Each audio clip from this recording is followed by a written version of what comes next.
আসসালামু আলাইকুম। আহি লাইফস্টাইল ব্লগ থেকে আর একটা নতুন ব্লগে আপনাদের সকলকে স্বাগতম। তো আপনারা সবাই কেমন আছেন? আশা করছি ভালো আছেন।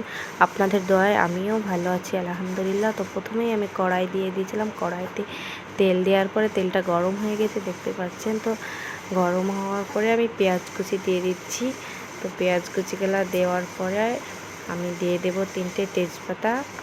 তো তেজপাতাগুলো দেওয়া হয়ে গেলে আমি ভালো করে নেড়ে চেড়ে ভাজতে থাকি। তো আজকে আমরা রান্না করতে চলেছি লাল লাল ঝাল ঝাল চিকেন কষা। তো কিভাবে রান্না করছি ফুল ভিডিওটা দেখতে থাকুন, স্কিপ করবেন না, পুরো ভিডিওটা দেখতে থাকুন। কিভাবে আমি খুব সহজ উপায়ে আমি খুব তাড়াতাড়ি চিকেন কষা বানাচ্ছি। তো পেঁয়াজগুলো আমি খুব ভালো করে ভাজলাম না, হালকা ভেজে নিচ্ছি। তারপরে দিয়ে দিলাম আদা পেস্ট, রসুন পেস্ট, আদা পেস্ট পরিমাণ মতো, রসুন পেস্ট পরিমাণ মতো দিয়ে আমি একটু নেড়ে চেড়ে নেব। আদা রসুনের গন্ধটা যেন না থাকে সেইভাবে একটু নেড়ে চেড়ে নিচ্ছি।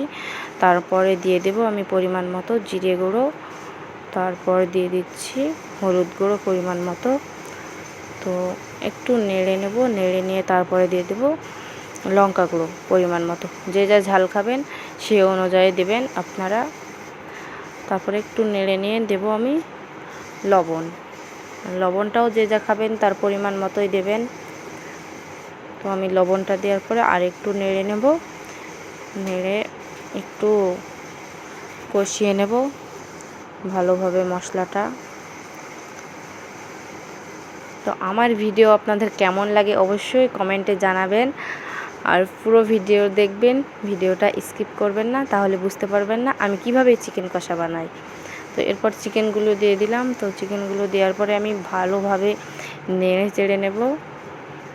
তো নেড়ে চেড়ে ভালোভাবে আমি কষিয়ে নেব। তো কষিয়ে নিচ্ছি, আপনারা দেখতে থাকুন।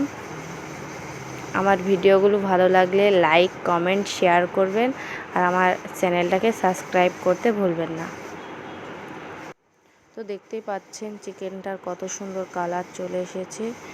তো চিকেনটাকে যত কষবেন তত ভালো হয় খেতে। তো ভালোভাবে নেড়ে চেড়ে চিকেনটা কষিয়ে নেব, খুব ভালো করে কষিয়ে নেব নেড়ে চেড়ে চিকেনটা যত কষবো তত কিন্তু খেতে ভালো হবে। তো এরপরে আমি 2টো কাঁচা লঙ্কা চিড়ে রেখেছিলাম উপর দিয়ে দিলাম। তো এরপরে একটু নেড়ে চেড়ে নেব। তো চিকেনটা কষানোর পরে আমি কিন্তু দিয়ে দিয়েছিলাম কাঁচা লঙ্কা 2টো। তো একটু নেড়ে চেড়ে ভালো করে কষিয়ে দিয়ে দিলাম পানিটা দেওয়ার পরে একটু নেড়ে চেড়ে মশলা পেস্ট করে রেখেছিলাম সেটা দিয়ে দিলাম। এখানে দারচিনি, লবঙ্গ আর এলাচ আছে। তো আর একটু নেড়ে চেড়ে তো নামানোর 5 মিনিট আগে আমি দিয়ে দেব সানরাইটের মিট মশলা। তো মিট মশলাটা দেওয়ার পরে হালকা হাতে নেড়ে নেব, একটু নেড়ে 5 মিনিট পরেই আমি নামিয়ে নেব। আমার ভিডিওগুলো ভালো লাগলে লাইক কমেন্ট শেয়ার করতে ভুলবেন না। ভালো থাকবেন, সুস্থ থাকবেন। আজ তাহলে আসি, নেক্সট আর একটা ব্লগে দেখা হচ্ছে।